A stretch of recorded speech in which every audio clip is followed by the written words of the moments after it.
In the deep recesses of one's mind, there is a voice, a guiding light through the darkness, a connection to the other side. You're ready to wake up, you're going to wake up. And if you're not ready, you're going to stay pretending that you're just a little, poor little me. Pathway to spiritual that echoes with enlightenment. The voice of spirit. The voice of spirit. You are a function of this total galaxy, bounded by the Milky Way, and that furthermore, this galaxy is a function of all other galaxies. Your journey starts here and now. With your host and connection to spirit, Leo Bonomo. Hi, welcome to Core Radio, the voice of spirit, Leo Bonomo. I've got a wonderful guest, a lovely friend of mine, Pamela 9, on the show this evening, and so we're going to be chatting very shortly. I'll tell you a little bit about Pamela in a second, but if you do want a reading, then you can get a reading with Pamela on the last quarter, so that will be in an hour and a bit's time. And if you do want to call in, it's 702-4259230. Right. Pam's an internationally recognised professional intuitive counsellor and spiritual medium. She does an awful lot. She's an accredited writer, spiritual development educator, and the owner of Nine Wellness, and that's located in Knoxville, Tennessee. Pamela's been professional for more than 30 years, and she also won the coveted Extraordinary Woman Award for her talents and giving back to the community. She's been featured on many websites nationwide and has always received extensive exposure in the press and media.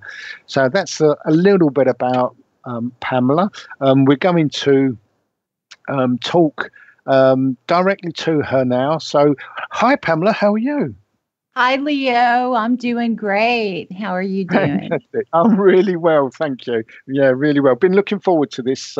Always look forward to chatting to you, and we're always busy and we tend to miss each other a bit, don't we? But always fantastic. Yeah. But we catch up when we're supposed to, so that's a good thing. Exactly.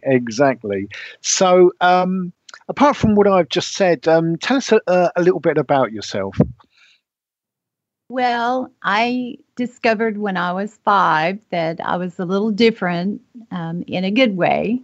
Mm-hmm. So this goes back, when I was really little, I discovered that I had the connection to spirit. And so I can actually hear and see and feel spirit. I'm empathic too. Mm-hmm. And so that made life interesting for a number of years. And, you think, I see all those colors around people and I know things and other people can't, so, well, not everyone, but I've been doing this professionally for over 30 years and I really am blessed to do this, and I really do love my work. Yeah, and I do too. And I know it's the same for you, but it does seem strange to describe it as work, doesn't it? Because when you do something you love, it's really not work. So I know that you've written some books, and I know that you're working on one at the moment, aren't you? So tell us a bit about that. Well, I am. So I've actually written quite a few articles. I don't have a book published, but I've been published in, quite a few books, magazines, and, different websites nationwide for the articles and writings that I've done. But I'm actually working on my new book, and I'm really excited about it. It's called Connecting the Threads, and it's all about the people that come into your life that you already feel connected to on a soul level, and the journey that takes place when you do come into each other's lives. also the experiences that happen, that you just have that feeling, that's really not a coincidence. And Yes. yeah. And, those experiences, they've been planned, sometimes for many lifetimes, and then they Mm. show up in our lives. And it's also about how to get a closer connection and how to communicate with spirit. It's all about the energies, the frequencies around us, and those little threads, that really connect everyone. And Yeah. the funny thing about it is, when I was little, I actually started seeing they're like little energy threads, and I call Mm. them soul strings. And Oh. yeah, you can see them between people, or I can. And, well, for example, Nancy and Ronald Reagan, I could see little threads that connect them, people that really do have that soul connection. They do. They have energetic connections as well. So Yeah. I'm really excited about the book. It sounds great, and it's a very descriptive name, because when you're learning to develop, I mean, I say when you're learning, I don't think you ever stop learning. I don't, Right. but when you're learning, it's finding that thread, isn't it, and picking it apart and seeing how it works and how it actually makes a connection. So I think it's a very, very apt title that you've got there, because it's very Oh, descriptive of how we learn and put things together. thank Um, you. I was actually given that title by Spirit. So I said, oh, okay. Well, I like that. I guess I'll go with it. Yeah, they do know best. I see those Yes. connections in a slightly different way between people. So I see a connection between chakras, where Yes. chakras line up, and it's so I see it in a different way. And again, I think it's wonderful that spirit works with each of us in different ways, and it's what I think we're, if I say susceptible to, I think if we're susceptible and our minds work in a particular way, then spirit sort of encompass that and show us that in that way. So I think that's a wonderful thing to do. Oh, I do too. I really do.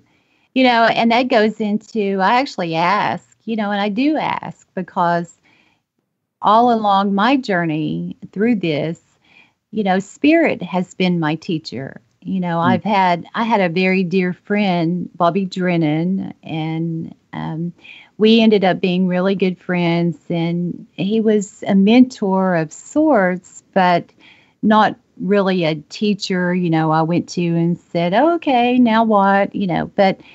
But we helped each other along the path for a while. He has passed now, and he actually helps me in spirit sometimes. But the spirit really was my teacher, and I love being able to help others. And so when I asked about the topic that I was, supposed to speak on for the show Mm, today, I was told being in service and what that means. And it really is doing the work. You have to do the work on yourself, as well as for others. And it's a lifelong dedication and commitment.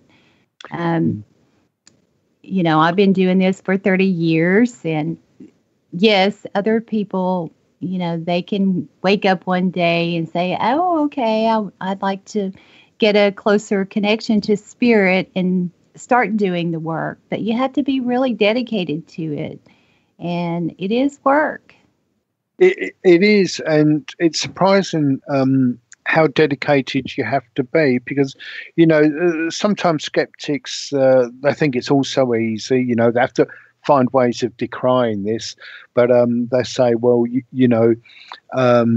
do this, you do that, and you mix a few things up. You read body language, you fish and that, and they really don't appreciate the No. amount of effort that we put in, and I think, in a sense, those who are self-taught or have a very strong connection with spirit and get a lot of their um, information and ways of working, and they have a much closer connection to spirit.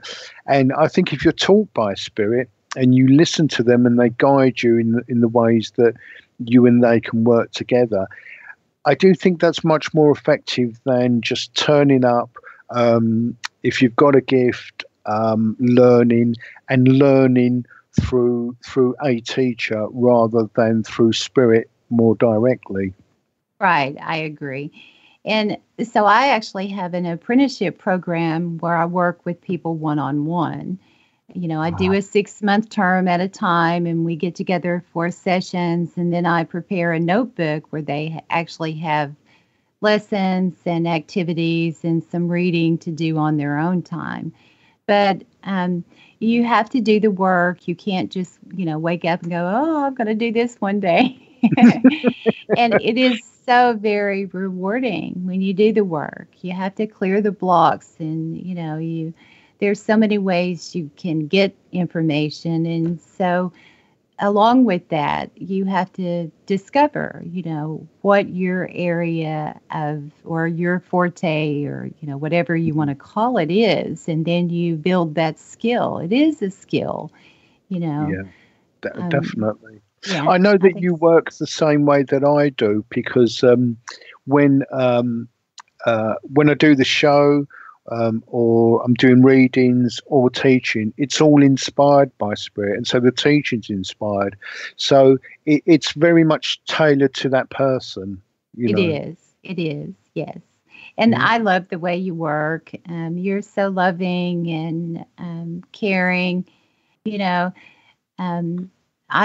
I'm like that too. I'm a very strong and confident woman, but I'm also very soft and loving. And so I try to, do my teaching in the same way and to deliver the messages like that as well. And I really appreciate that in you too.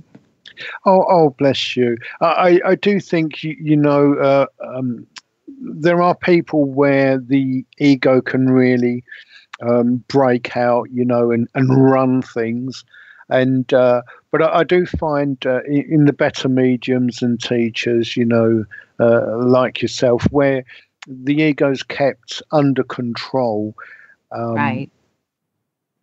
Yes. I do feel people work better when it's like that, I tell people this sometimes. I'll have, I've been doing this for so long, but I'll have people come up to me and they say, oh, well, you told me so-and-so years ago, and this happened and that happened, and that's just so amazing. And so I'm standing there going, really? Did I say that?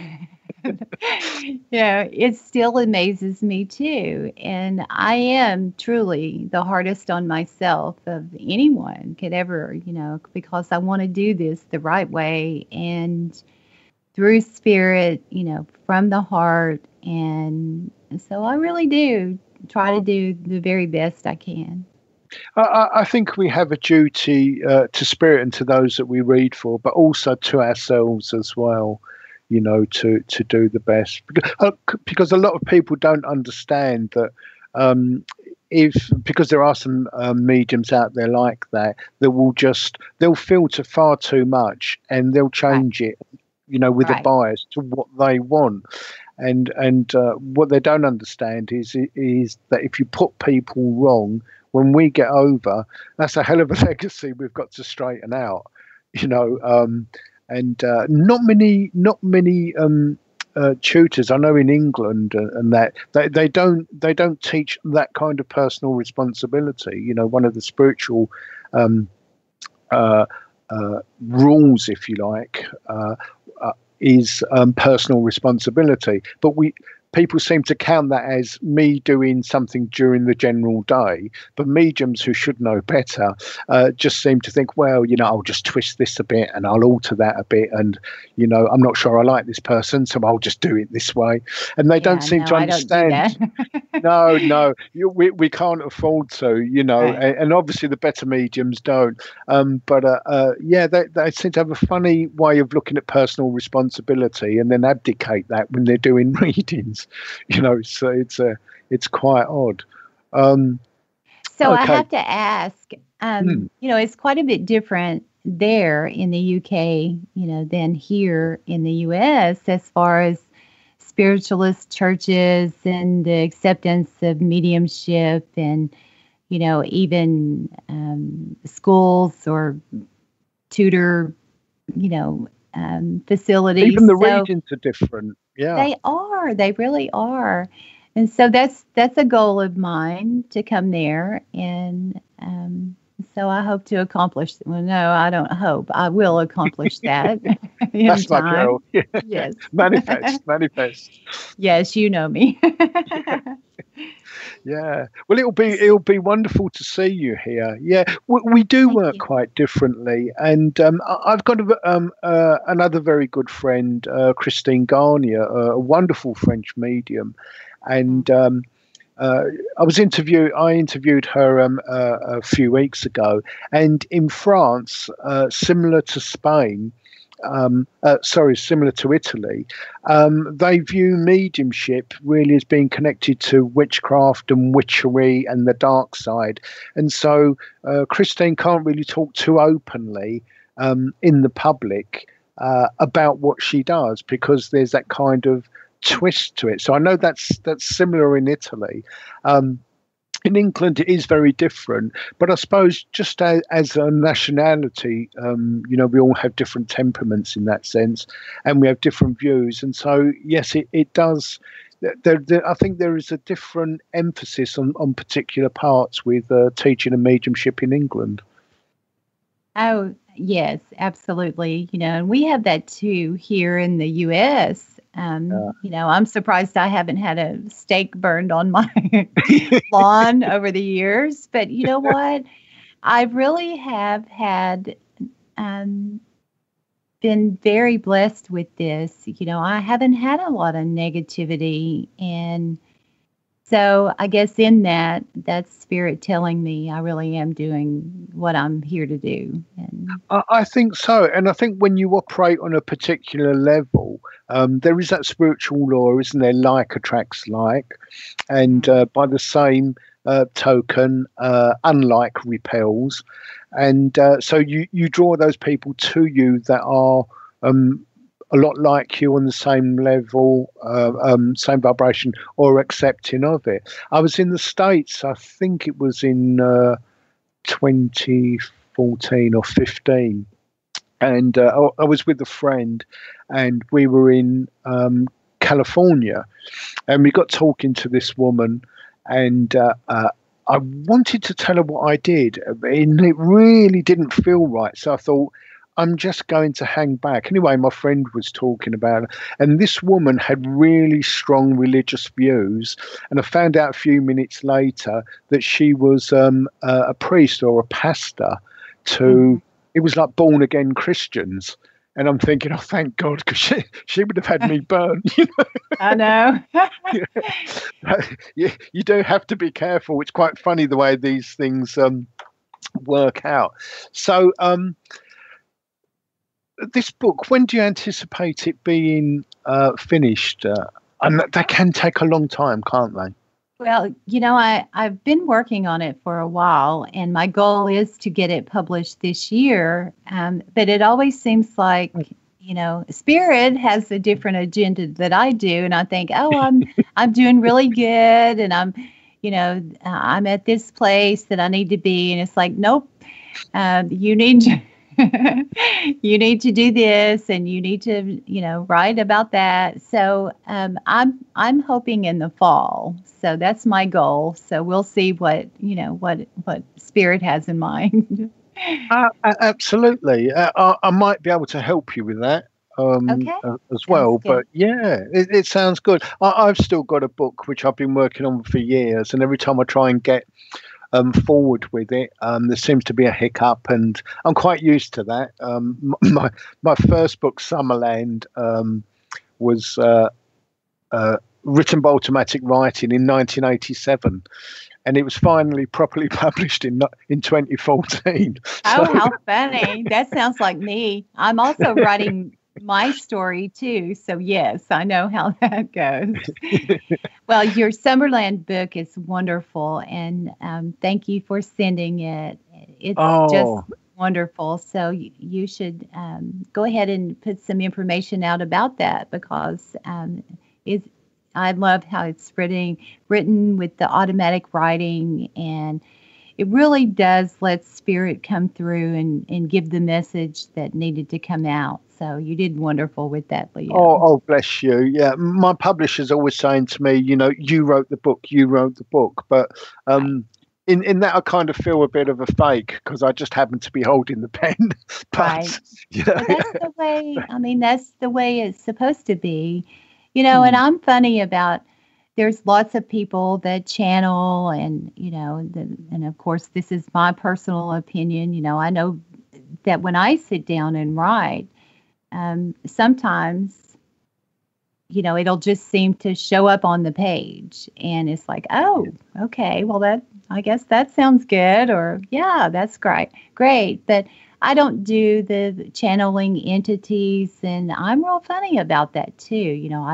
I don't go to a lot of that, or, look into a lot of that. So, but I do believe in automatic writing and spirit writing through you. Yes. Yeah, because I think a lot of the best work is inspired, whether that's a film script or playing a musical instrument or whatever it might be. Sometimes we just get that oomph to just go do it.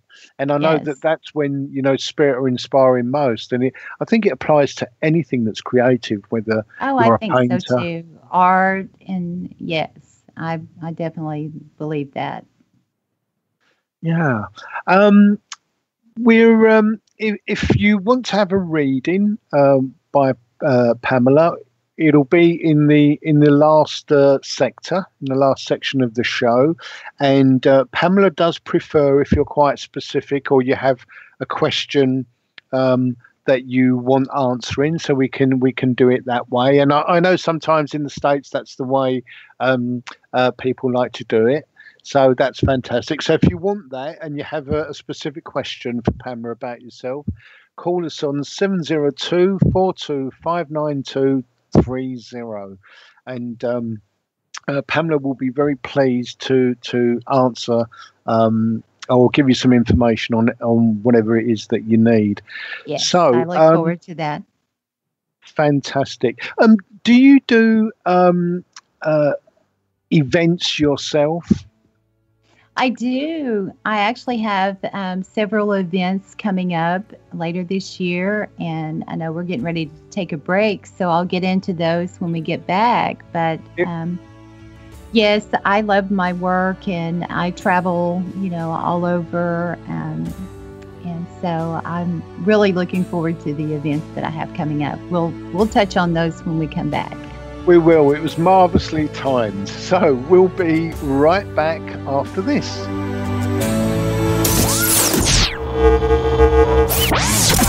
This is the voice of spirit, your connection to the other side. To understand something spiritually, you must experience it. And in order to experience it, you have to experience it in your imagination.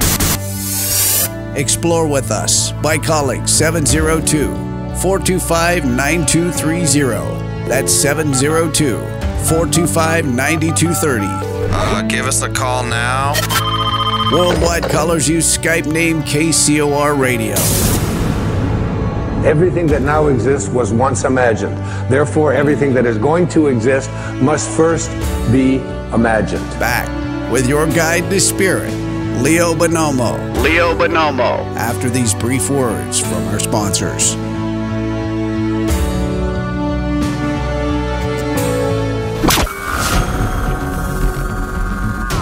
There is a world outside that which we live in, a realm where fact and fiction collide. The Paradigm Matrix. The Paradigm Matrix. Hosted by Willie Miranda. Every Friday night at 6 p.m. Pacific, 9 p.m. Eastern. The Matrix is everywhere. It is all around us, even now in this very room. The 1 hour show that will surely leave you hanging on the edge of the rabbit hole. The Paradigm Matrix explores a universe of topics from UFOs, cryptozoology, conspiracies, as well as all things paranormal. Enter a world of the twisted and deformed. Friday night, 6 p.m. Pacific, 9 p.m. Eastern.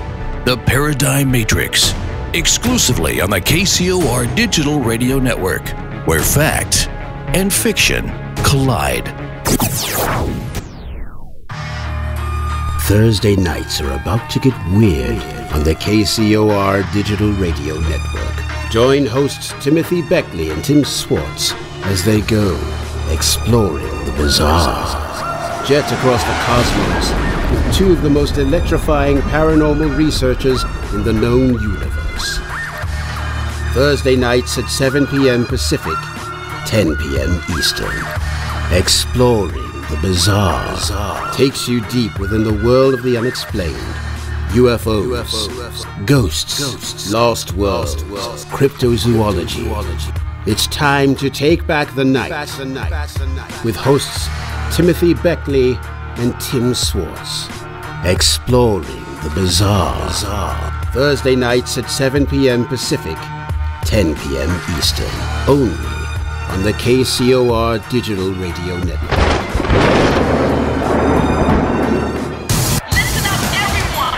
This is the world-famous KCOR. That's the only station I listen to. Incoming message. In a digital world infiltrated by government as well as civilian disinformation, a single, powerful, and researched voice speaks through the night. We're getting a signal.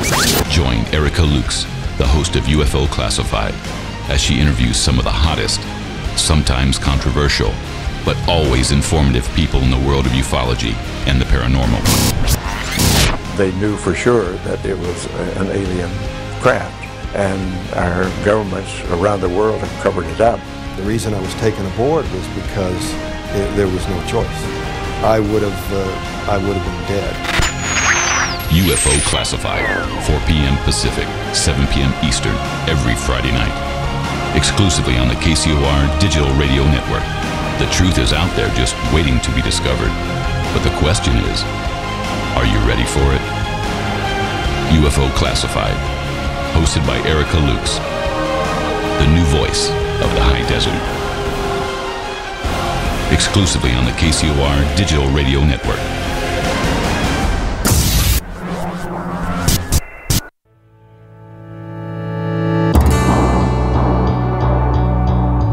Welcome back to the Voice of Spirit, your connection to the other side. There's no accidents in this universe. We all show up here with a purpose. There's an intelligence that is a part of everything and everyone, and all of us are connected to it. Connect with us on Twitter by using hashtag KCOR. Even better, join us live in our chat room at kcorradio.com. To get a free reading during the show, call 702-425-9230. That's 702-425-9230. Give us a call now. Worldwide callers, use Skype name KCOR Radio. And now, inspirational clairvoyant medium, psychic, and your connection to the spirit, the host of the Voice of Spirit, Leo Bonomo. Hi and welcome back. I'm talking to a very good friend of mine, Pamela 9, a wonderful, wonderful medium, and we're discussing lots of different things about teachings and mediumship, and we're going to be talking more about the way that Pamela works. And one of the interesting things that Pamela wants to talk about is service, and it's quite often, certainly in England, connected with servitude, and service is a wonderful name for it. So hi, Pamela, welcome back. Hi, Leo. It's good to be back. Yeah. So service. It's quite a small word, but it has a lot of impact in our lives, doesn't it? Oh, absolutely. You know, I do all kinds of inspirational, quotes and posts on Facebook, and there was a quote that crossed my path not too long ago, and it said, "There's a mighty lot of difference in prayers and praying." And you know what? It really does promote, it's thought-provoking, because you have to put the effort in, and you have to believe in it, and that's what service is. It's giving all of yourself. It's not, and you have to do it unconditionally. You have to do it without control, without expectation, and do the best you can. And and I work with a lot of people, and one of the things that really does seem to be the most pronounced of being in service is, if you're going to do this work, and have a connection to spirit, it's so very important to clear all the blocks you have, whether it's physical, mental, emotional, spiritual. You have to clear them on all levels. And you have to reach in, you have to do the work, and you can't do it over a period of days or weeks or months. It takes sometimes lifetimes. And, and there's all different kinds of practices to do that. I help people learn how to meditate. And it's funny because when my spirit guide told me a long time ago, said, when you meditate, you can do all kinds of things. You can, discover who your spirit guide is, talk to your loved ones, find your life purpose, all the different things that you can do through meditation. But the simple and most valuable thing about meditation is just learning to be still, be silent, and connect. And so when my students come to me for my apprenticeship program, that's one of the things I do, is take you back to the very, very basic, of meditation. It's just simply being in the moment, breathing. And so I have a lot of activities and things we do. It's also about clearing the energy systems, the inner energy system, the chakra system, the aura system. And this is not something you can do one time and learn about it and then be done, and I've recently I had someone, that I was working with, and she said, well, I've been doing all this for, I forgot how many months, several months, and I don't need to learn about that. And yes, you do. Yeah, that's Don't kind you of agree? ego slipping in there. Yeah, absolutely. That's kind of ego slipping in there, isn't it? Yes. Because people absolutely. have they have funny ideas about meditation, don't they? Yes. And Yes. some of them think that it's concentrating on one thing alone, excluding everything else. And the strange things is when you get real enlightenment, sort of Buddhist enlightenment, or real enlightenment and connection to spirit, it's because your mind, it gets to a point where it's very free, as you say, just in the moment, and then it starts to go off at a tangent, and that's where the inspiration comes. And I know some of my students that they, as their mind starts to wander, they try and bring it back, and then it wanders again, they bring it back, and they're defeating the object of the thing, aren't they, of just letting spirit come in and Right. inspire.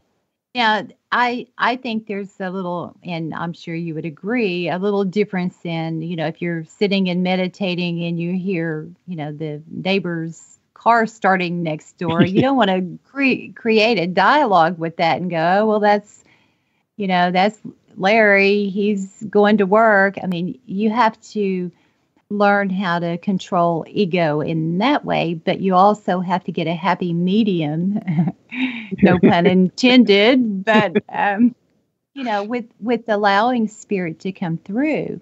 And that voice is sometimes so soft, it's barely audible. I mean, and you have to listen, and it's done through the silence, and getting okay with yourself. And there's so many people, they don't like to be alone. They don't like to, not have anything to do, or the TV on. And I very seldom turn my TV on. If I'm watching a movie or a show, or, every once in a while I will. But I like the silence, because that's that's where the information comes. And, I tell people, this is one of my quotes, and I do stand by this. It's, I'm the teacher some days, but I'm the student every day. And I really yes, am. absolutely. I like that. Thank you. Yeah. Thank you. Yeah. I think one of the things today is there's so much noise, isn't there? So much distraction and clatter, and I know that that is an irritation to the soul. It's an irritation to the mind, and so I think it's very important to meditate, and the way that you teach it is and the way that you've explained it is a really good way of explaining that. I found myself sometimes, it's good, I think, at different times to listen to music fairly loud, but I do too. Yes. Yeah, and I find that actually, if you turn it down and you need to strain slightly to hear it, you then get used to that volume. And because you're listening more intently, I think sometimes you get a lot more out of it. And I think that's the way really with mediumship and meditation. You need that quiet. Because then as you concentrate in a meditative way, it becomes clearer, doesn't it? It's almost like single notes are separated, so you can hear everything. Yes. And it's, sometimes it's very soft and barely audible, but yet it resonates very loud. Yeah. I don't know if that makes any sense, but I think it would with you. So it's all a part of being connected to yourself and then letting spirit work through you. And, that's being in service. It's, it's a humble place to be. And I really am blessed to be able to do this work. And I love it. Yeah, myself too. And it really is service to others because you're there for them. Because I work very strange hours, so I work during the day and then I work quite late at night till early morning.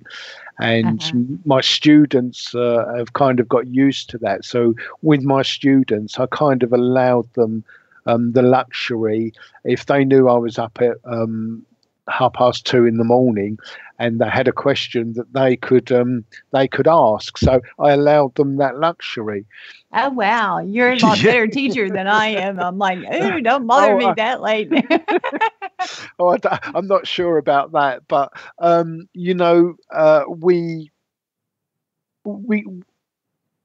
we are really in service, aren't we? We really do serve people, and I think that's something that misses a lot of people, because I think they see one aspect of mediumship, and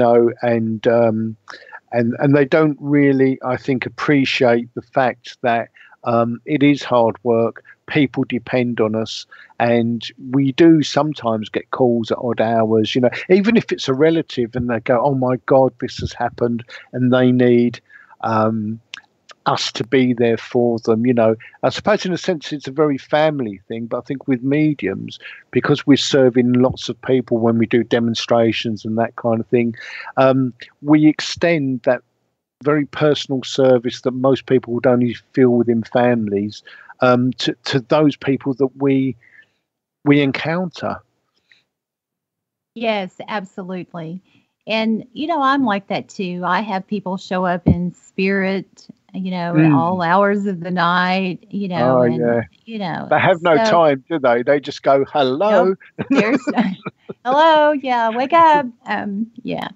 But I do think that mediumship is, there's such value to it. And there's, it's so rewarding, especially there's so many people suffering with grief, losing loved ones, which brings to mind just last week, I met a couple, it was at a dinner party, and all of a sudden there was a woman coming through in spirit, and she was his sister who had committed suicide. And, you know it had to be, and I was told it was, comforting to have her come through and explain she is at peace now. She's in heaven. She's okay. And, to express her love, from heaven, and to still let them know that she's still a part of their lives. There is no greater reward than that. I mean, and mediumship, it helps people resolve, disharmony between people, and to pass forgiveness. And, there's just so many different benefits to it. And yeah, I think once your mind's opened in that way and you realize, as you and I do, that this lifetime, yes, it's important to us while we're here, and yes, there are lots of experiences and that, but it literally is, just a blink of an eye, that's it. And we realize that while we're here, we need to do things different, and sometimes there's hardships there that perhaps others cause, and we think, well, we'll deal with it in this way because life is over so quickly. So I think we are able to pass on an appreciation of dealing with things and letting those things go, and that sort of relates to the blockages that you sort of mentioned earlier, doesn't it? yes, absolutely. And you have to laugh. You have people come in or you call, and they, not all, but some of them have an agenda. I want to talk to so-and-so, and I need to know blah, blah, blah. Well, okay, we'll see. And a lot of time they do come through, and most times they do. But sometimes there's a different agenda. There's a greater plan at work, and there's a message you need to hear, that you didn't think you needed to hear. So I think it's really good for people to just be open-minded and let come through what's supposed to come through. And I have people ask all the time, did you get bad news? And, I don't want to hear any bad news. Well, Spirit doesn't give me bad news. If there's something going on in your life that you need to be,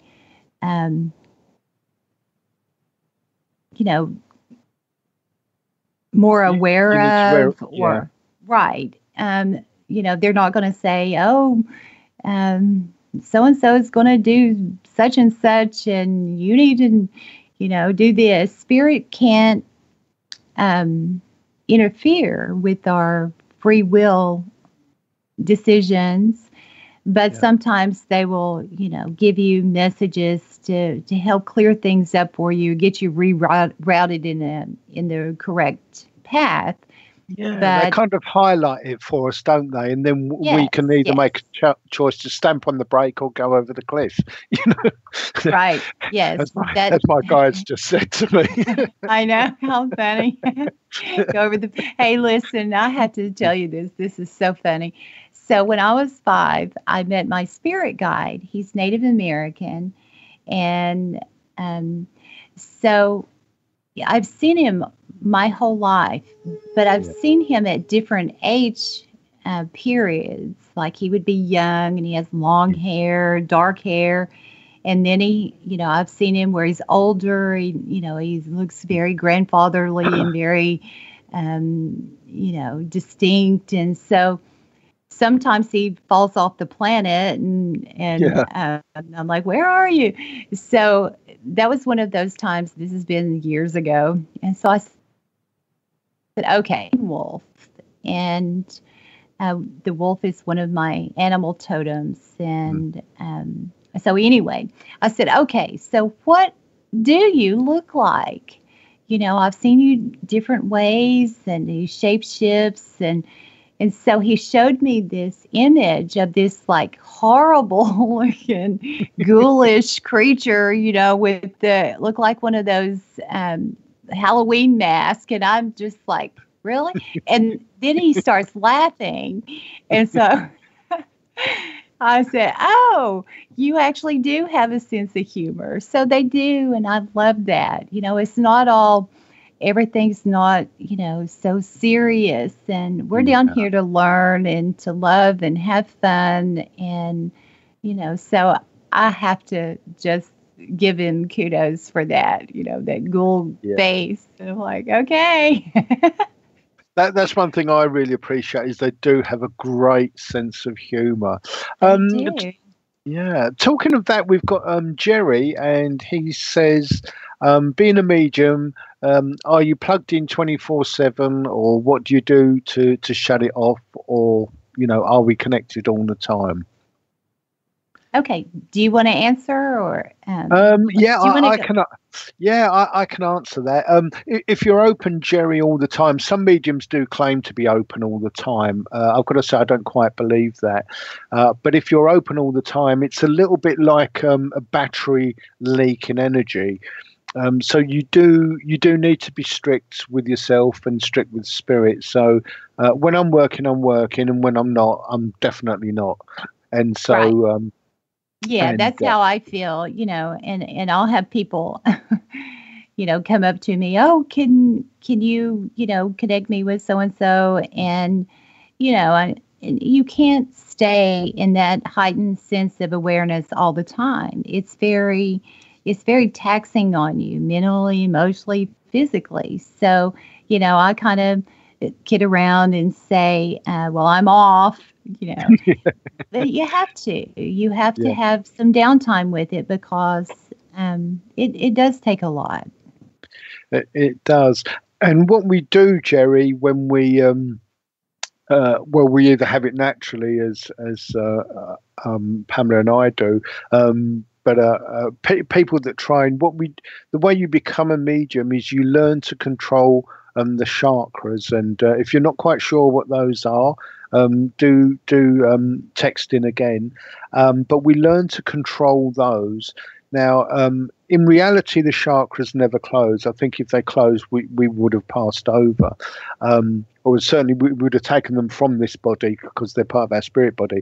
But if we close them, that would be that just doesn't happen. But for our purposes, we visualize them closing. So what we're doing is we're actually exercises control over them, and making them more sensitive. And when we close, we desensitize them. So we go through this action of closing each of the chakras in turn, and just giving ourselves protection. I'm sure that's the way that you do it, Pamela. That's the way that I do it. Yes. And then I work with my students to learn how to clear the blockages in them, and to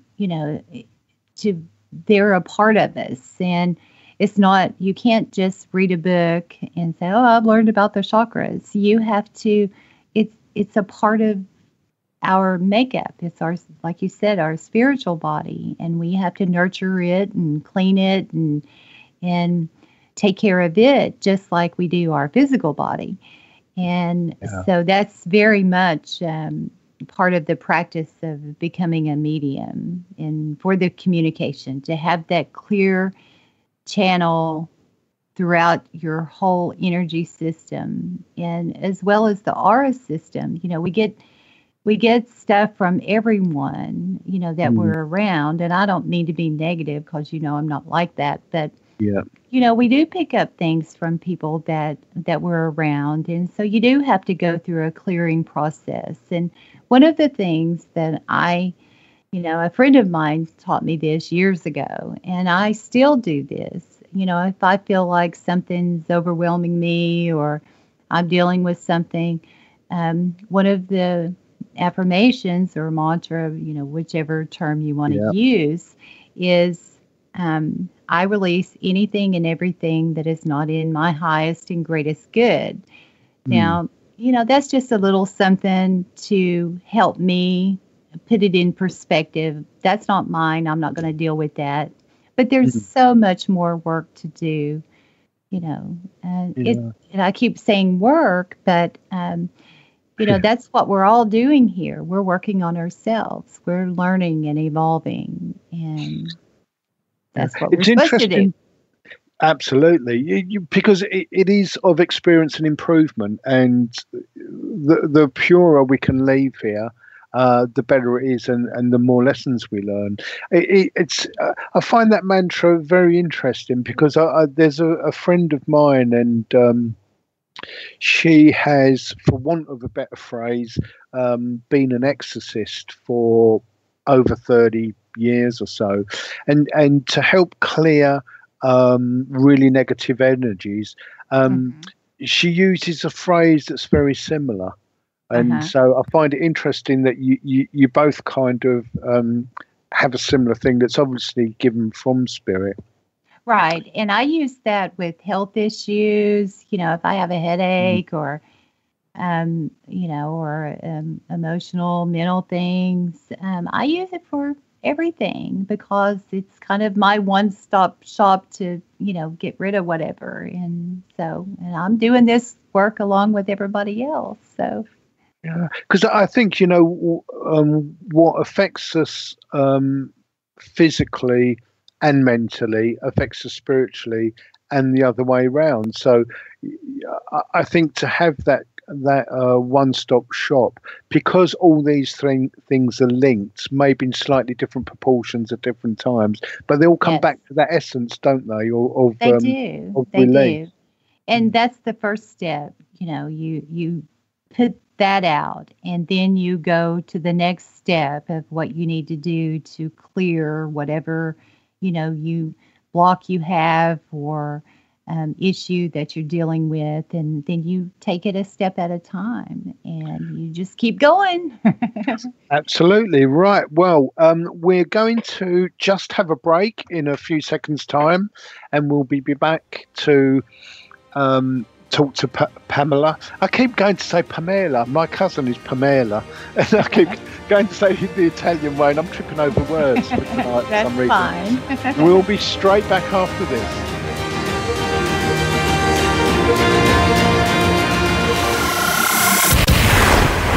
You've been listening to Leo Bonomo, the host of The Voice of Spirit.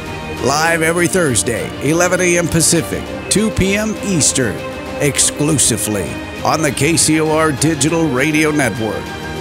For more information on the show, guests, and host of The Voice of Spirit, or to book a private reading, please visit leo-bonomo.com. That's leo-bonomo.com. Your connection to the other side is just a phone call away. The Voice of Spirit. It is amazing, is it not? This is KCOR Las Vegas, home of the Digital Radio Network, broadcasting from a shack just south of Area 51. Wait, that doesn't exist. This is the KCOR Digital Radio Network. Now for the news.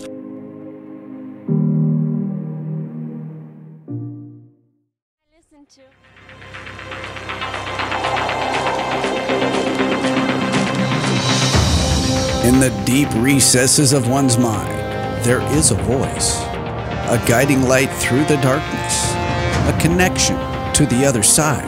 You're ready to wake up, you're going to wake up. And if you're not ready, you're going to stay pretending that you're just a poor little me. A pathway to spiritual that echoes with enlightenment. The Voice of Spirit. The Voice of Spirit. You are a function of this total galaxy, bounded by the Milky Way, and that furthermore, this galaxy is a function of all other galaxies. Your journey starts here and now.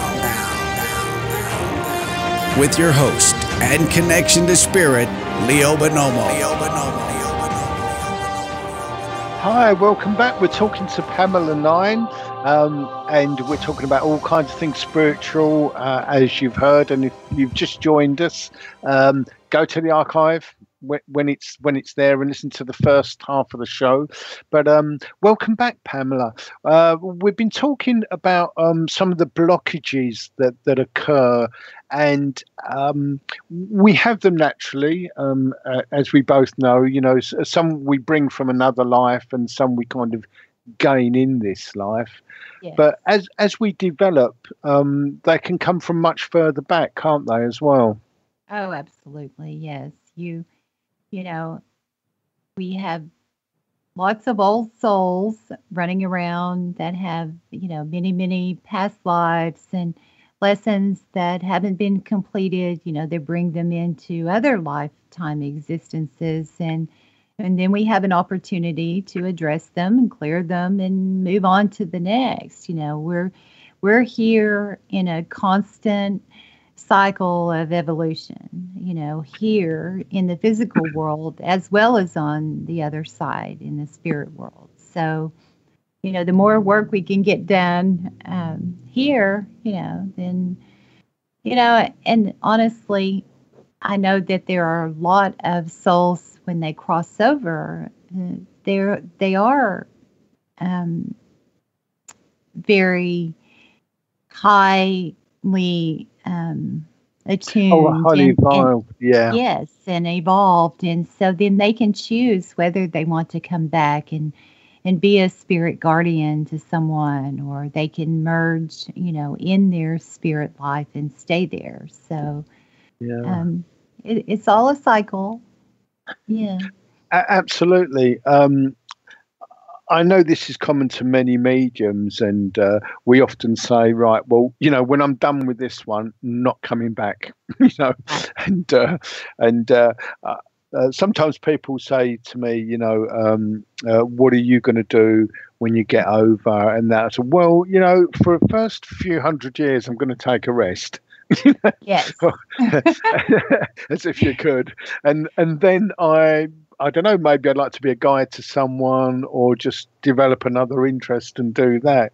I think people get quite amazed because we have no real concept of eternity, do we? I mean, we talk about solar systems and go, oh, it's 50 billion light years away.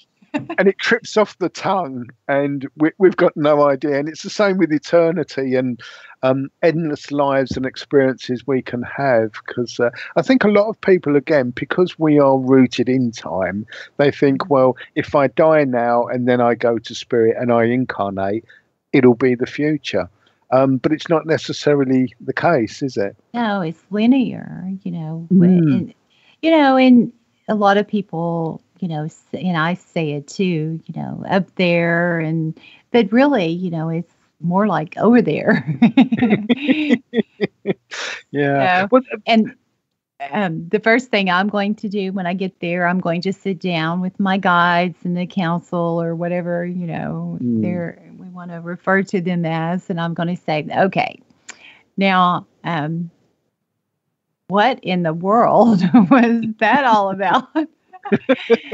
Because, sometimes I think, okay, well, so I was either really, really overzealous or high or something when I signed up for some of this stuff down here in this time. Yeah. Do you feel like that too? Yeah, I can imagine having that conversation, and getting back and going, and what the hell was that about? I volunteered for that, did I? Yeah, I could just see me checking things off. Sure, I can do that. Oh, come on. Yeah, why not? And then, at the end of it, I'm just like, really? Did I do that? Yeah, I've just got this image of, very sort of a kung fu Zen master going, well, very well done, grasshopper. That's the first lesson. You think, oh my God. Right. Then I fall over out of my chair going, yeah. Yeah. Yeah. It's well, so I do want to say this, I have a lot of people ask, so what is a session like? You say intuitive counseling, and I do. Yeah. Yes, I am a psychic medium, but I was always guided to use the term intuitive counseling for my sessions. And so how it works, we'll set up the appointment, and I usually tell everyone, you're welcome to bring photos of anyone you'd like for me to look at, and, if you'd like to connect with, and don't tell me if they're living or crossed over. And then I ask people, if they want to write some specific questions down or a focus area, they want to look at during this session, I'm happy to do that too, after I do my part. So I have people come in. Sometimes I don't even know their name, their last name. I do try to get a name to put in the appointment book, but I sit down and I truly do not know what is going to happen. Spirit just comes through. I try to cover, certain areas. I try to cover health, career, relationships. I always try to tell everyone their aura colors. And, more times than not, people in spirit, their loved ones, even their animals will come through and have messages. And I love it when the animals come through. And so I don't have an agenda. I try to have some specific things that I do cover because I don't ever want anyone to leave and go, oh, I wish I would have had, an opportunity to find about, something. So I work a little differently, and then you actually can talk to me too. If you have some specific things you want to know about you can ask that. You can find out more about my work. I do, I do the mediumship and the psychic readings. I have the apprenticeship program, and you can go to my website. It's www.pamela9.com. It's all spelled out, PAMELANINE.com. And there's lots of information on there. And so let me know if you'd like to come in. I'd be happy to see you. Absolutely. And I think it's very important, as you kind of touched on, not to have any preconceptions. I think for people coming for readings, but also for us to be open, because I think once you start to limit it, then it can affect the reading. And people do come, don't they? And they say, right, well, I want to speak to my grandmother. Right. Get her here, and it doesn't quite work like well, that. I'll try. If she's not motivated, we may not get her. But I honestly, through the years, I don't know of very many times that I haven't been able to connect with who they want to connect with. And the neat thing is my grandmother is my spirit guardian, and I get my gifts from her and several past generations on her side. So when she passed, she came to me in spirit, and she told me to get her magnifying glass. It's one of those real big, magnifying glasses with the handle on it. And, I actually do have a sense of humor too. So I said, well, Mama, I don't really need that right now. And she said, yes, you do. So she used to read her Bible, and she would read the newspaper and stuff with it. And so she told me when I would be working with my clients and looking at pictures, I would be looking through her eyes too. So it's amazing when I look at pictures, I can see, and that's why I say, don't tell me if they're living or crossed over. I need to see what's coming through so I can see and I term it whether they're moving or not. And, and I can actually see the aura colors in photos and over the phone too. I don't know how, but it still amazes me. But there's just so much that comes through, and each session is definitely unique, and you just never know. Absolutely. I mean, in England, if you go to some of the big institutions, and I used to attend the Spiritual Association of Great Britain, which is about 130 years old now, in lots of churches as well, you would see signs saying that this is just an experiment because things can't be guaranteed. But it's all experimental, and each reading is unique. I think one of the strangest readings I did, I was doing a psychic fair, and this dog bounded in and was connected to the lady that I was talking to. And I don't remember readings at all, but sometimes I remember things that are lessons for me or students, or I can pass on like this. And this dog bounded in, was connected to her. She understood, and I thought, okay. And I was waiting for, a relative to come through, and they didn't. And the dog carried on talking and talking, and I gave a whole half-hour reading through the dog. Oh, I love it. I love it. And and that never happened to me before, so I thought that was very strange. I did point out to her that it's the first time that's ever happened in many decades of doing readings. But that was the strangest thing. But I say strange, it was just wonderful, because we forget sometimes animals have a sense of humour. Well, they do. And we really can communicate with animals. If you try, I mean. Yeah, that's the thing. In spirit, everything communicates by telepathy, and that includes trees as well. I mean, it's such a wonderful thing to get over. I saw something astounding, and it was the first time I saw it, and it was probably not so long ago, maybe 6 or 7 years ago, and it's never happened since. But I was sitting down. I was actually in a graveyard, and they had like a cafe there, so I had something to drink, and I was sitting on a bench, and I saw this tree, and as I looked at it, there was suddenly a blaze of colour. And each individual leaf was picked out in rainbow colours, and the whole tree. And it was like it was pulsating. And as it was moving in the wind, there was just a shimmering of colour. And I could see the tree for what it really was. And I sat there for about 20 minutes or so, just absolutely amazed and watching it. And then it was almost like my eyes cleared, and then I could just see the leaves again. Right. That's a beautiful gift. Yes. Yeah, and I say it's only happened the once, but it just gave me such a great appreciation of trees. Because there are people called tree huggers, aren't there? Which is a bit of a derogatory term. But there are people that really understand and can communicate with trees and all kinds of plants, and it's. I think when we get over, and for people that don't.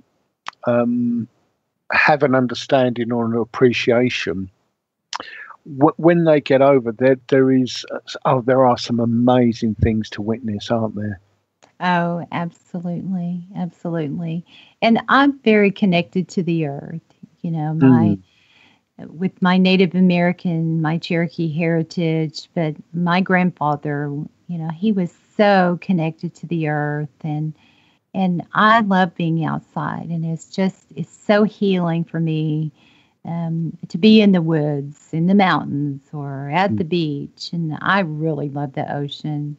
There's just something so healing about being there. The sound, the smell, just the color, everything. I love that. And so I think the more attuned you are with yourself, the more you get out of being, in tune with nature. I think it all comes from within, but you really just, don't know what you're missing if you can't get outside and make that connection. So I love that. Yeah, I do. The way my guide explained it to me, and I'll kind of repeat this very badly, but it's like if you listen to music, you kind of listen to music and you appreciate it. But if you're a musician, you kind of dissect all the notes and you hear the harmonies. You hear the half tones, and you can feel the beat of things, and you listen to music in a completely different way from people that just hear music. And he explained that to me as the way that you and I, interact with the world, and we see and feel these vibrations. It's a whole different experience to us, and I think that's where skeptics really have a bit of a problem, because we see a tree and we may see the aura and the energy and feel its emotions, and they go, well, that's a tree. Yep. They're missing 90% of the picture. Yes, there's a tree. Yep. No, I totally get that. And that oh, and you explained that very beautifully, by the way. Your guide's proud. So that brings to mind, did you read the book The Shack by William Paul Young? And I'm ashamed to say I haven't, no. Well, you'll have to get that. It's just amazing. And so they made a movie. And, of course, the book just really touched me on such a deep level. And so when I heard the movie was coming out, of course, I wanted to see it. And I was, a little skeptical of, I wonder if they can depict all of that, beauty and awareness and the lessons in the movie. So when I saw the movie, there's this one part where he is touched by the spirit entity of the trio, and he is given sight like spirit sees us. And so he saw the people in the meadow, and they had all these beautiful colors around them, and they were moving like light energy around. And it touched me so deeply, because that's how I see people. I mean, I really do. And it's so beautiful to be able to, have the awareness and just see people for who they really are, energetic beings, not just, she's this or that. And, it's everybody. Not just flesh and blood. It's, no. And we really are all very beautiful in, each in our own way. And so anyway, absolutely. You should read that book. You'll love it. And what's it called again? The Shack. The Shack. Okay. And is the film the same name? Yes. It was written by William Paul Young, but it's just wonderful, Oh.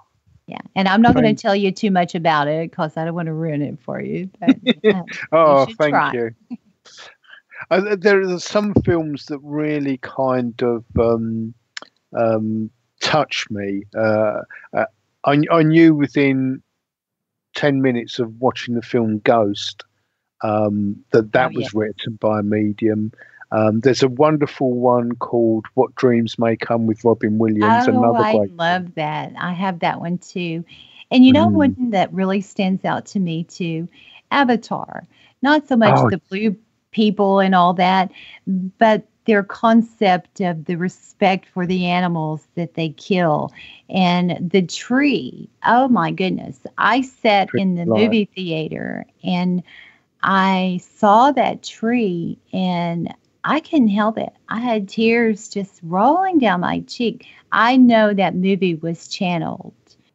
Absolutely. Yeah. I know that with everything I am. Yes. Because I think that,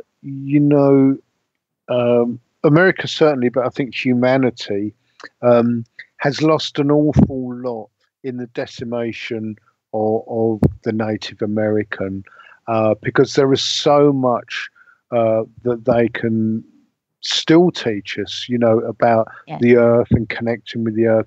And you get that with all the native tribes, the Aborigines and the tribes of Papua New Guinea. That's where we used to be connected. We've lost a lot of it, haven't we? Yes, absolutely. It's respect for every human and animal, bird life, and the connection that we all share here on this earth. And we're getting a little deep here, Leo, but really, I mean, it is. That's what it's all about. and I very much respect my Cherokee traditions and, all Native American traditions being connected to the earth. Yeah. I'm very fascinated by Jimi Hendrix. I'm very drawn to him, and he was part Cherokee as well. Yes. Yeah. So it's I have a great respect for natives of any particular country, whether it's Australia, New Zealand, or whatever, because and of course we have those kind of connections here with druids, etc. And it is to me there's something intrinsically wonderful. Although there may have been violent times in certain circumstances, there is that connection. And, I think we are gradually getting back to that. I think as you work and you've got shaman of all different types, and the awareness of that growing, it really, I think people will appreciate that more. And I think if we can go that way, then we can hopefully save the earth in some form anyway. Yes, I believe so. So I'd like to talk a little more about that. I know we have a break coming up soon. Yep. So just remind me, how it is when you have so many things going on in there. Absolutely. So if you do want a reading from Pamela, it's 7024259230. Be quite specific about what you want, and we'll do our best. We'll be straight back after this.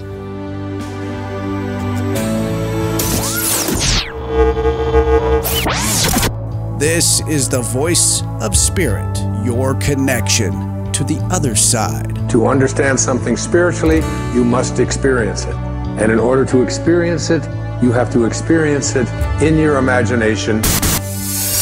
Explore with us by calling 702-425-9230. That's 702-425-9230. Give us a call now. Worldwide Callers use Skype name KCOR Radio. Everything that now exists was once imagined. Therefore, everything that is going to exist must first be imagined. Back with your guide to spirit, Leo Bonomo. Leo Bonomo. After these brief words from our sponsors.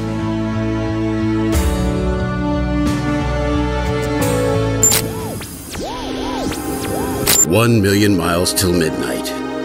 A story of timelines, artificial worlds, simulated races, and the galactic imprint, and the destiny of a blue world called Earth. 1 Million Miles Till Midnight, written by Solaris Blue Raven, is a journey through the mind's eye which allows the reader to surf a wave of technological and multidimensional intellect, revealing a bridge between conscious design and the truth. A multidimensional bleed-through awakens the world of artificial intelligence to set sail into the frontiers of a vast multiverse, morphing planets and terraforming ascended worlds beyond the linear programs of a fated race. 1 Million Miles Till Midnight will awaken, inspire, prepare, and enlighten one to the many multidimensional states of consciousness and worlds we reside in. With every cell and atom, we are this truth and multiverse. 1 Million Miles Till Midnight, written by Solaris Blue Raven. Available now at Amazon.com and GlenNT.com. Don't wait. Get your copy today. That's good. Turn your radio up. I love it. All the music I want to hear. This is my station. If ever a breed was affectionate to a fault, it's the Golden Retriever. They're people dogs, pure and simple. And the Golden Retriever Rescue of Southern Nevada needs your help. If you would like to volunteer, foster, adopt, or donate, go to the Golden Retriever Rescue of Southern Nevada's website at grrsn.org. That's grrsn.org. Or call 598-GOLD. That's 598-GOLD. shadows, a voice cries out. Evidence that you're not alone. You said my name. What is your name? Proof that the living and the dead coexist. Or do they? Every Wednesday night, 6 p.m. Pacific, 9 p.m. Eastern, join writer, producer, and paranormal investigator Greg Bakken on Ghost Box Radio as he explores, interviews, and investigates evidence alongside some of the best in the paranormal community and beyond. 6 people killed. Ghost Box Radio, Wednesday nights exclusively on the KCOR Digital Radio Network, because the dead don't sleep. Ghost Box Radio.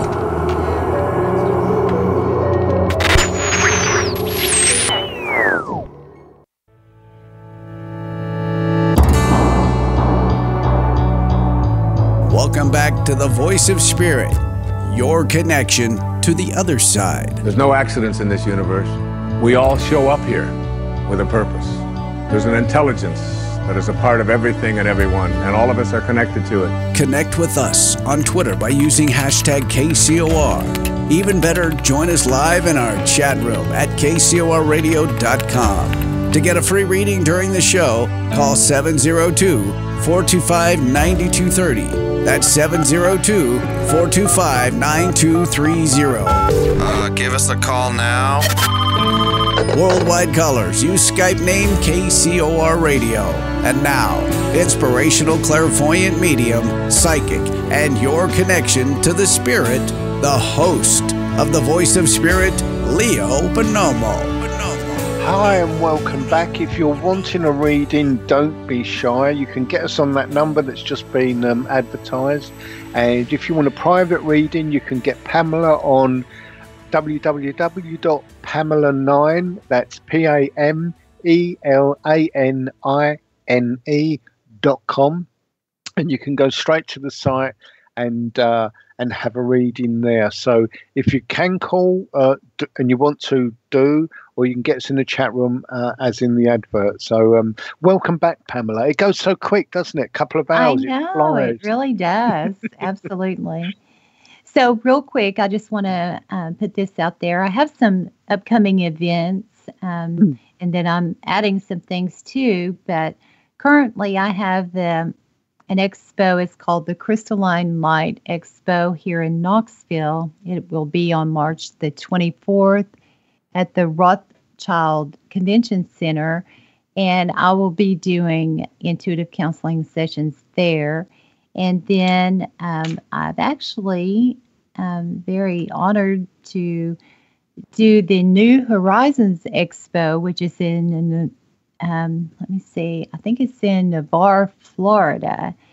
That will be in July the 21st. And I'm very honored. James Van Prague will be a part of this event.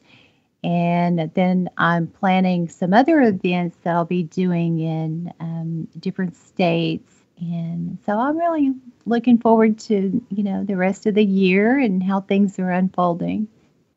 I think that's wonderful. We certainly are counsellors in a sense, aren't we?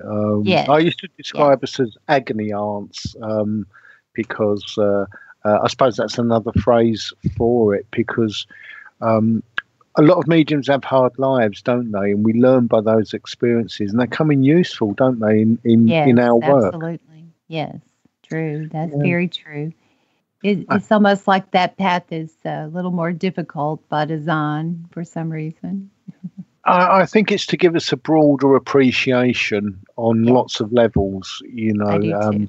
Yeah, because it's one thing saying, "Oh, they're there, I understand," but once you've lived it, the energy within us is different, and that's communicated, and so it makes the whole thing different. I did a reading. Well, I say I did a reading. I felt very, very guilty afterwards. I still work on a psychic line, but I was on the line, and this woman came through, and I just about got my name out, and she talked and talked and talked and talked. It was only a 20-minute reading, But and I started to feel guilty because I couldn't get a word in edgeways. I know. I have them too.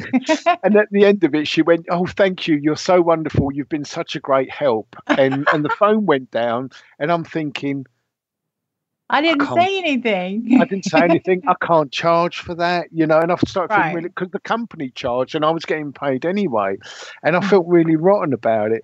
But that's happened a couple of times since, not often. But it's the way that person just wants to offload, don't they? Yes, they need to vent. They want someone that's compassionate, understanding, and that listens and with undivided attention. There's so many people, you know, in the world. They listen to reply, not to understand. And you know, I'm bad about that sometimes too. Somebody will be talking about something, and then something will resonate with me, and you know, and I'll jump in. And so I try to, you know, recognize that and not do that as much. But yes, sometimes they show up and they sit down and, "Hi, I'm Pamela," and they just start talking, and it's like, oh. Yeah. It is therapeutic for them, and you know, I think it is therapeutic. Yes. Yeah, I think you're absolutely right, because one of the things we don't do is judge. And again, I think because we've probably been in a similar situation ourselves, you know, and that's what people need, isn't it? They need to express themselves, to get it off their chest and be happy, and can walk away happy, not thinking, "Oh God, what do they think of me?" You know, it's right. yeah, You know, it's and quite something. you know, in doing this so long, it just never ceases to amaze me how wonderful spirit really is, you know, because people show up in your life, whether they're clients or friends or coworkers, you know, because they're supposed to. You know, everything does happen for a reason, and there really aren't a lot of coincidences. I'll say a lot. I think probably not any, but Well, I think between mediums, because I don't believe in coincidence. I know it's all happened for a reason. But I think with mediums, especially, I found with students, as they begin to develop, they go through a phase when they go, something really strange happened by coincidence, and there are all these weird things that happen. And I know myself, it's spirit reinforcing the idea to them. It's no, that's not coincidence. That was planned. See it. absolutely. And, you know, I've always asked for signs. I like my signs. I'm very, you know, I have that yellow over my head. I call it a thinking cap. So I'm left brain and right brain. I'm very analytical. You know, I'm somewhat a perfectionist. I don't have ADD or ADHD. Some might question that, but anyway. But anyway, you know, I want my signs, and I ask for them, and I get them. And so I really would like to put this out there. If people want the connection with spirit, you have to not only be open to it, but ask for it and be open to what comes through. Try not be so rigid about what you want, but be open to what comes. And, you know, once you start opening that door, spirit truly does come through, you know, and just believe in it and ask. Absolutely. And I think it's good to test spirit as well. Like you say, getting those confirmations. I know before I started to go to the SAGB, Spiritual Association of Great Britain, and do some formal training. I kept saying to spirit, because I wanted to do sort of normal work, you know, whatever normal work is, and I wanted to do that, and I kept getting, I say bothered, but I don't mean it in that way. But it would be an interruption. It would be a change of life, and I had enough experience to say, well, if it's going to happen, prove it to me. Prove it, because I'm not going to miss. And I was very, very insistent on that. And then one day, I'd never heard of the gentleman. I had a dream of, he's a wonderful medium as well. He lives in the States now, Robert Brown.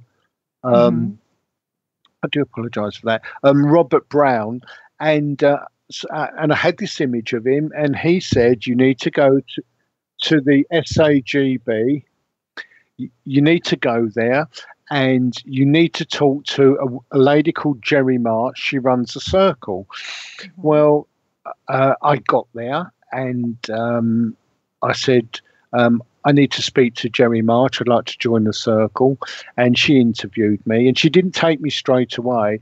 But I said, I've got a message from Robert Brown. He told me to come and join your circle. And I told her it was a dream. So she was quite amazed at that. And she didn't take me. She didn't have room. And there were a couple of things there. I do apologize. I can't seem to stop that. I couldn't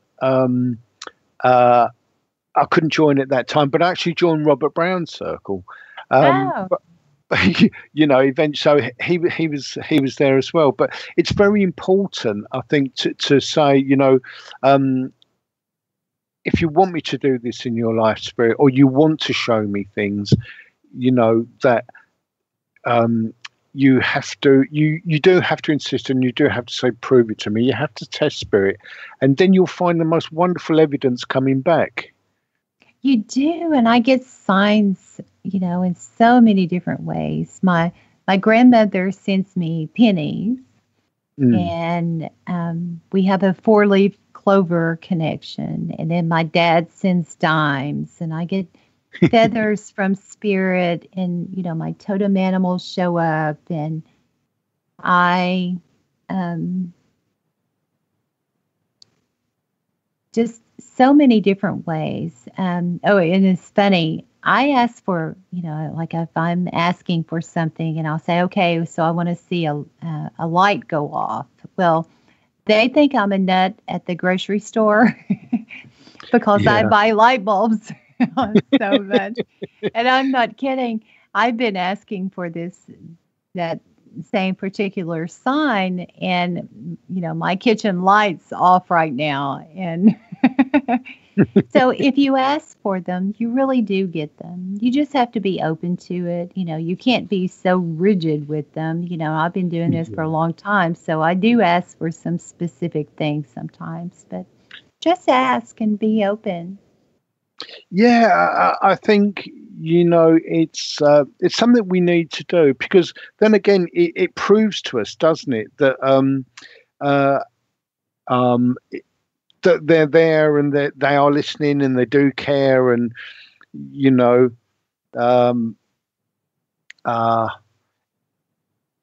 yeah, that they are there and they are listening, you know, and that kind of thing.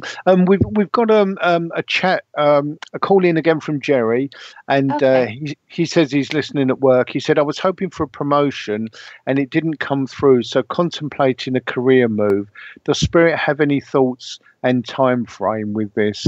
Do you need anything else to work with? Can we get Jerry to give you his date of birth or something, maybe? No, I don't need that.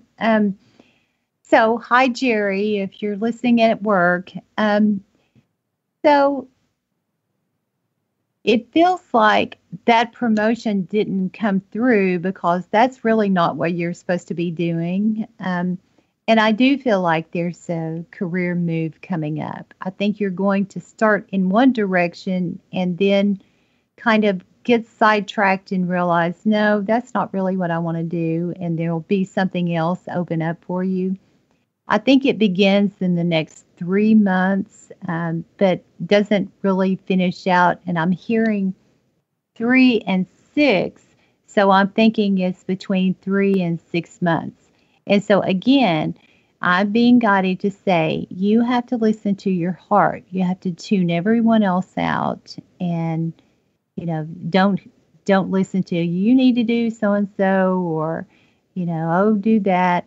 You need to listen to your heart, and those doors will open up for you. So I hope that helps. Yeah, let us know, Jerry, if you can. I know he's listening at work, so he may be able to get a quick text back in there. But I think you're absolutely spot on with that, and I do feel that things will change for him. If you're listening, Jerry, I do feel that you are sometimes a little impulsive. I've got a gentleman that's come through, and he's talking about if it would make sense to you that you're quite impulsive in taking that job in the first place. Right. It's not a bad thing. Sometimes we need to be impulsive to make that change, but I'm just being given that as a little bit of evidence. Well, and I also get, if he does listen to his heart and kind of hold on for, and I'll say, quote, the right thing, unquote, there's more money there, and he's definitely going to be happier. And so it's all a part of listening, believing, and walking with faith. And, you can't sit around and go, okay, where is it? You have to get out there and work on it too, Yeah, we have to be a little proactive, don't we? I was doing a reading for a lady, and she said, "Oh, I want my knight in shining armor to turn up," and I can't remember who I had. I think I had her grandmother, and her grandmother was wetting herself laughing as she was listening to what her granddaughter was asking, and her grandmother said to me, "Well, if she wants to do something, she needs to get off her backside and get out the house." And so I said to her, "Your grandmother's saying that you don't go out a lot." And she went, "No, I don't." And I said, right, okay. So, well, she's given me that as evidence. But obviously, it would be wonderful if a knight in shining armor on horseback knocked on your door. But that's rather unlikely. It could happen, right, but you can't just sit there and wait for them to come. And she went, oh, okay. And quite sadly, I think that was a light bulb going on for her, thinking, right. Well, I suppose if I have to meet people, I do have to go out, Yeah, and if I have to. Yeah, if I really have to. But it's funny how we get entrenched in things, don't we? And we just can't see sometimes what's obvious. That's right. Yeah. That's all the part of being imperfect, and we are. Absolutely. Yeah, that is one of those lessons, isn't it? Where once it sort of sorts itself out in your head, and you go, aha, and then you look back and think, it's taken me 20 years to find that out, and it's a bit debilitating, isn't it, when you see it so obvious, and you think, I've been blinkered for 20 years. How stupid am I? But it's not that. I think we need that gap, and the experience that gap fills. I think so. I totally believe that. It's that aha moment. I had one of those with my grandmother, and I can't remember how old I was. I'm thinking in my late teens. Anyway, I forgot what we were talking about specifically, but the message stood out because she said, well, it doesn't really matter what you do or, how you do it. As long as you do it with love, you're doing it the right way. And that has stuck with me so long. And it still comes up every now and then. And it really is true.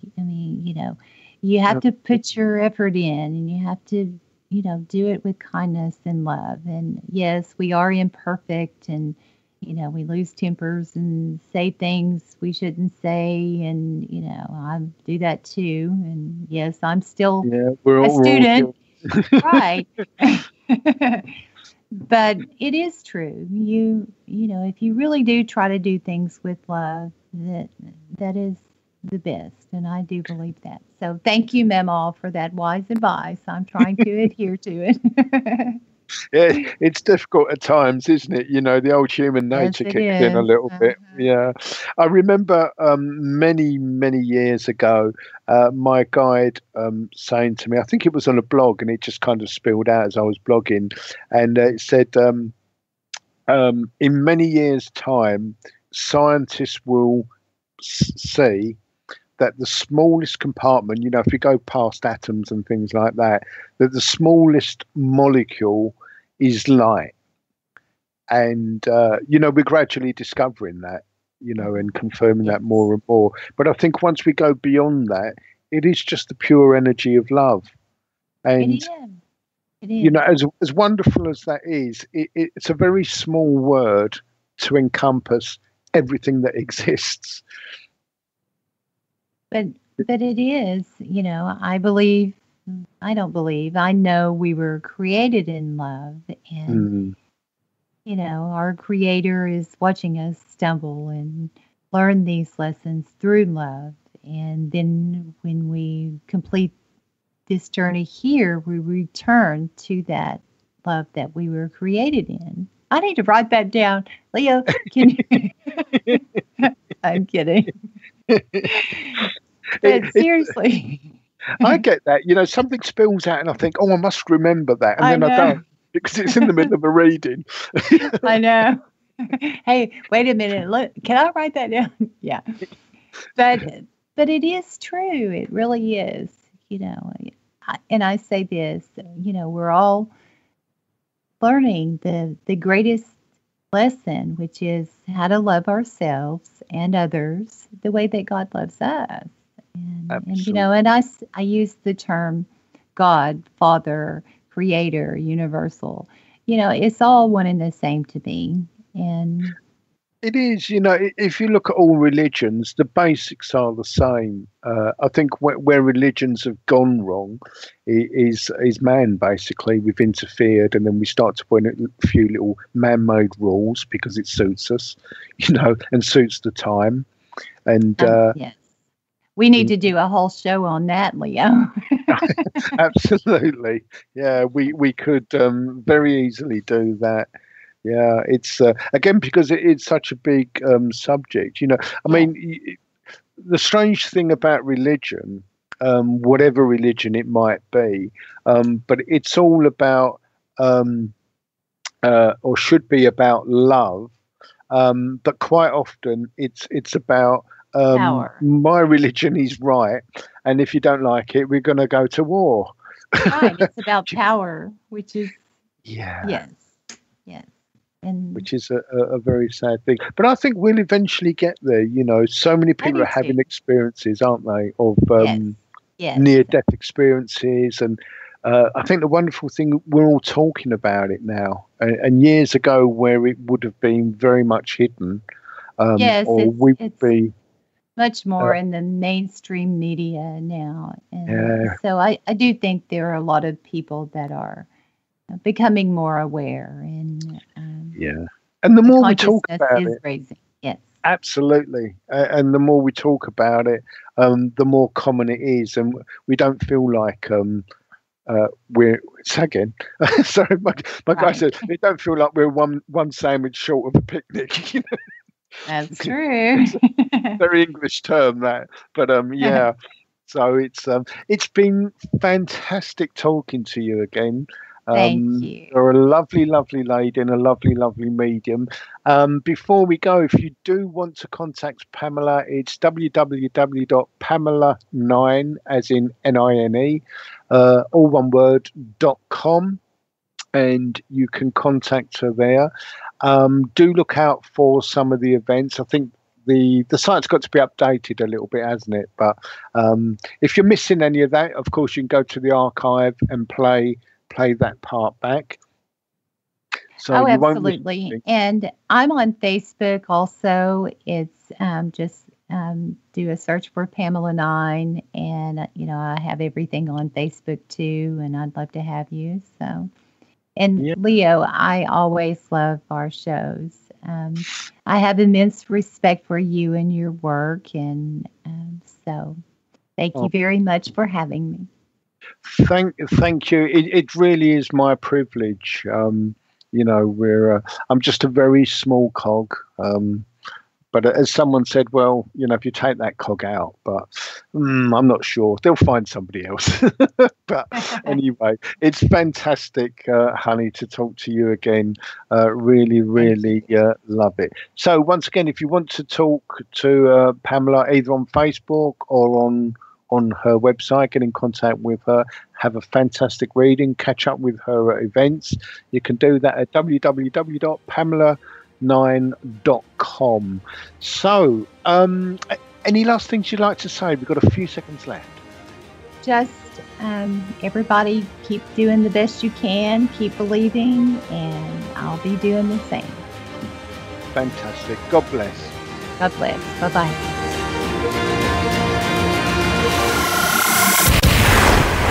You've been listening to Leo Bonomo, the host of The Voice of Spirit. Live every Thursday, 11 a.m. Pacific, 2 p.m. Eastern, exclusively on the KCOR Digital Radio Network. For more information on the show, guests, and host of The Voice of Spirit, or to book a private reading, please visit leo-bonomo.com. That's leo-bonomo.com. Your connection to the other side is just a phone call away. The Voice of Spirit. It is amazing, is it not?